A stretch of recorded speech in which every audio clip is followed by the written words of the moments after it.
Jai Gurudev students.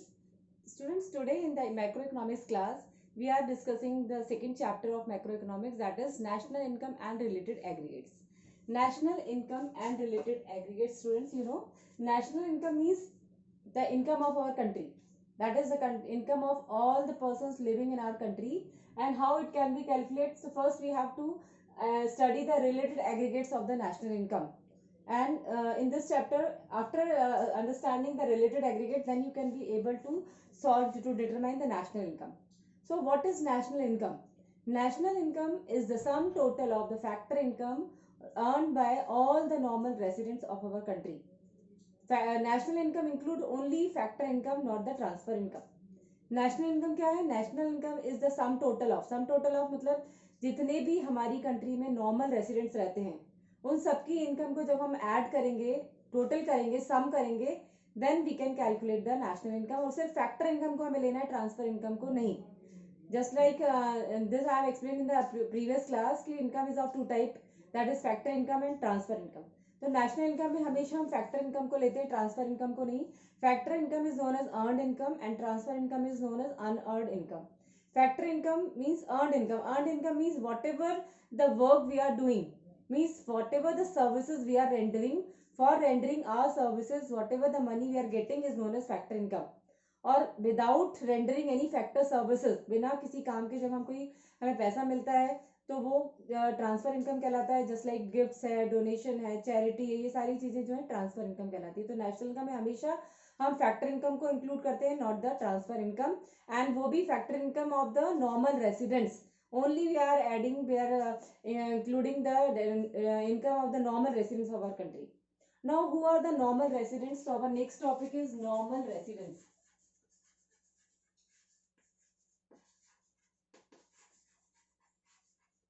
Normal resident means all those persons who are the citizen of our country. Means those persons who has taken the birth in our country is automatically they are the normal residents, as well as the person who is not the resident of our country, means who has not taken the birth in our country, but the person from other country, if he came to India for their economic interest, so that person, those who are spending whole 1 year period in our country, and because of this economic interest, means their source of earning, and he has spent that money in India only, so his or her income will also included in national income. तो national income में सिर्फ हम normal residents की income को लेते हैं, normal resident में भी हम सिर्फ factor income लेते हैं इनकी.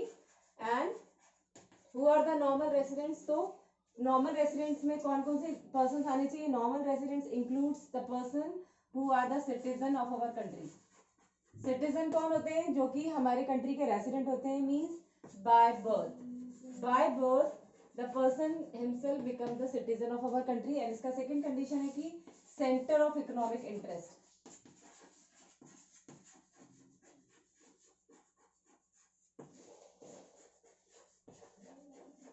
मींस कोई भी पर्सन अगर किसी कंट्री का सिटीजन है तो ऑटोमेटिकली वहां का नॉर्मल रेसिडेंट हो जाता है. और उसके अलावा अगर उसका एक सेंटर ऑफ इकोनॉमिक इंटरेस्ट का मतलब है source of earnings.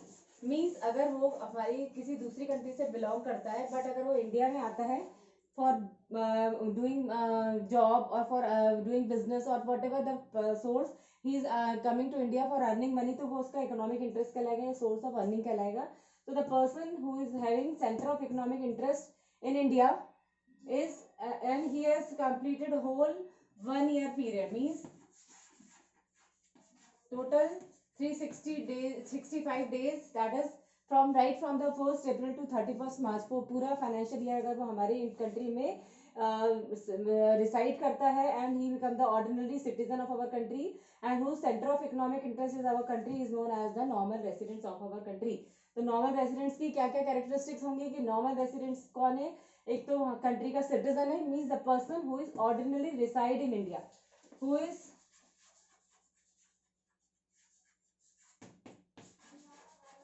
reside in India, means he is the resident of our country.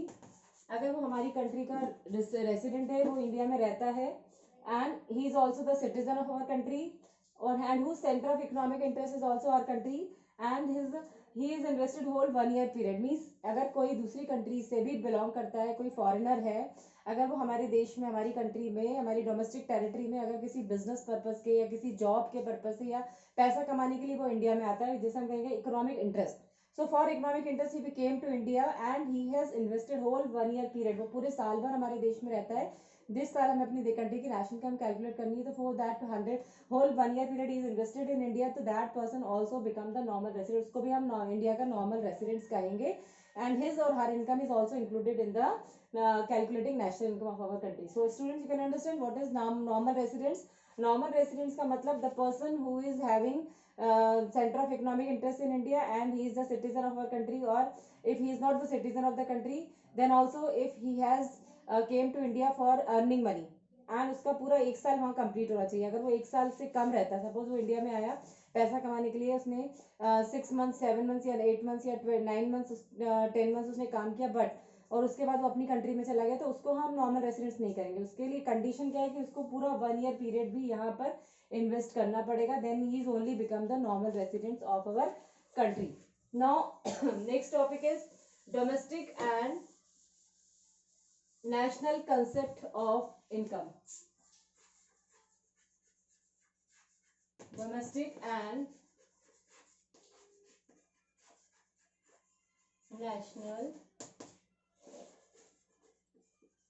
concept of income. अब income is also known as domestic income and national income. तो domestic income और national income में क्या difference है? Domestic income means all those people who are living in India, who are the normal residents of India, there factor income which he has earned from the domestic territory of our country is included in national income and it is known as the domestic income. Means जितने भी India में, जितने भी normal residents हैं, जितने भी India में जो लोग हैं, उन वो अगर इंडिया में रह के इंडिया के बाउंड्रीज के अंदर विद इन द कंट्री अगर वो पैसा अर्न करते हैं, उनकी इनकम को हम जब इंक्लूड करेंगे तो वो डोमेस्टिक इनकम कहलाएगी. And domestic income will become national income when if in the domestic income when we include the income earned by the persons who are living in other countries also, means factor income from abroad. अगर हम इसमें domestic national income, अगर domestic को हमें national में convert करना है तो उसमें हमें फैक्टर इनकम फ्रॉम अब्रॉड भी इंक्लूड करना पड़ेगा. Means the income which we have earn from other countries. Like suppose अगर हम अपने देश में जो फॉरेनर्स हैं, जो हमारे देश में जॉब करते हैं, जो जिन्होंने पूरा 1 ईयर पीरियड यहाँ इन्वेस्ट किया, उनकी इनकम को इंक्लूड करते हैं.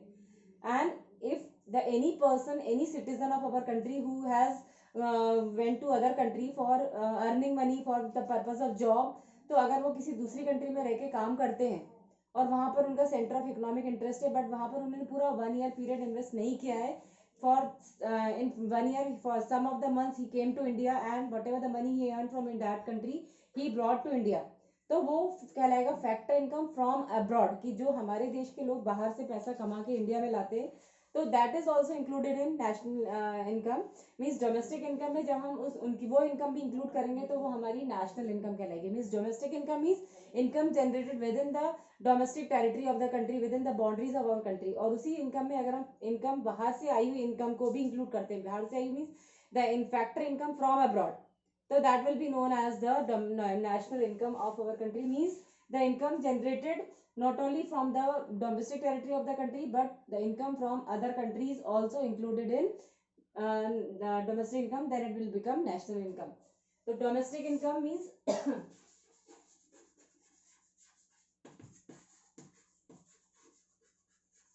means it is the income generated within the domestic territory of the country. Income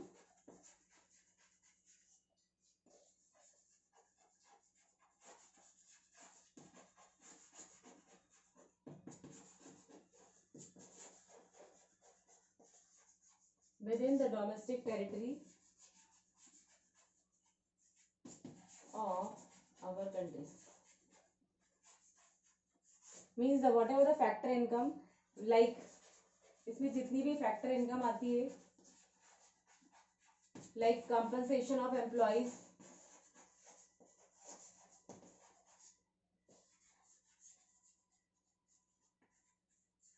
rent है, इंटरेस्ट है, वेजेस हैं, प्रॉफिट है, ये सारी चीजें जो हैं, if it is generated within the countries of the within the domestic territory और the within the geographical boundaries of our country, is known as domestic income. मतलब हमारी कंट्री के अंदर जितने भी एरियाज हैं जो वो डोमेस्टिक टेरिटरी कहलाएगी या जोग्राफिकल बाउंड्री कहलाएगी, उस पर्टिकुलर इंडिया के पार्ट में, किसी भी पार्ट में, किसी भी स्टेट में अगर कोई पर्सन वर्क करता है और इनकम जनरेट करता है, लाइक उसकी इनकम जनरेट कहाँ कहाँ से होगी, that income generation is known as the factor income. And the sources of factor income क्या क्या होते हैं? Compensation of employees mean salaries है, वेजेस हैं, इसके अलावा रेंट है, इंटरेस्ट है, प्रॉफिट है, वेजेस हैं, ये सारी चीजें जो है they are known as the factor income. और इसी फैक्टर इनकम जो हमारी कंट्रीज के अंदर प्रोड्यूस हुई है, अपनी कंट्री के अंदर जो जनरेट हुई है, मीन्स हमने अपने देश के अंदर रह के अर्न किया है, तो वो डोमेस्टिक इनकम कहलाएगी। और डोमेस्टिक इनकम जो है when it will become national income, national income कब होगी ये? जब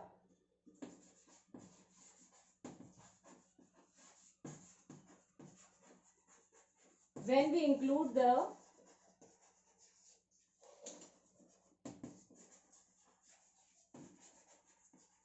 income from abroad,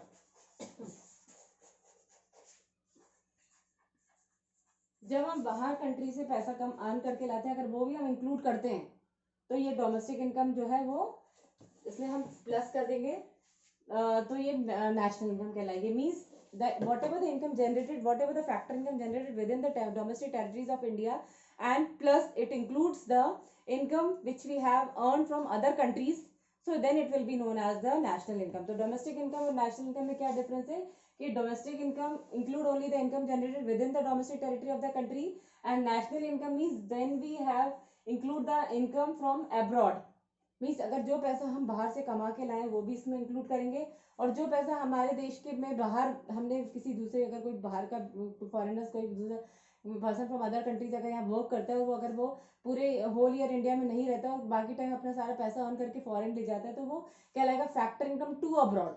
तो वो हम इसमें से माइनस कर देंगे, factor income from abroad plus करेंगे और factor income to abroad minus करेंगे, तो ये हमारा net factor income from abroad हो जाएगा। और ये इसमें जब हम डोमेस्टिक इनकम को में हम net factor income from abroad plus करेंगे, तो then it will be known as national income. So students, domestic and national concept of income का मतलब है कि डोमेस्टिक इनकम हम किसे कहेंगे कि जो हमारे देश में ही अर्न की गई है, मीन्स हमारे देश के जो नॉर्मल रेसिडेंट्स हैं उनके द्वारा अर्न की गई इनकम जो है वो डोमेस्टिक इनकम कहलाती है। मीन्स इंडिया के बाउंड्री के अंदर, इंडिया के पार्ट्स के अंदर, इंडिया के स्टेट्स के अंदर, इंडिया की जोग्राफिकल टेरिटरी बाउंड्रीज के अंदर। एंड नेशनल इनकम में is a broad concept. National income इसमें डोमेस्टिक इनकम के साथ साथ अगर हमने कुछ पैसा बाहर कंट्री के से भी अर्न किया है, तो that also included in national income, and then domestic income plus income from abroad, then it will be known as national income. तो नेशनल इनकम और डोमेस्टिक इनकम में क्या डिफरेंस है कि डोमेस्टिक इनकम सिर्फ इंडिया के अंदर की इनकम है, और नेशनल इनकम मीन्स अगर उसमें हम बाहर की कंट्री की इनकम को भी ऐड कर देंगे, मीन्स जो हमारे देश में आई है, तो हम वो कहलाएगी हमारी national income. Now second, next topic is domestic territory.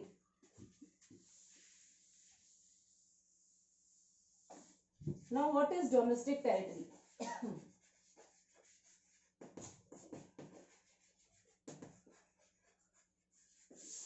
Domestic territory का मतलब, domestic means within the country and territories means areas, boundaries, तो it is also known as geographical boundary.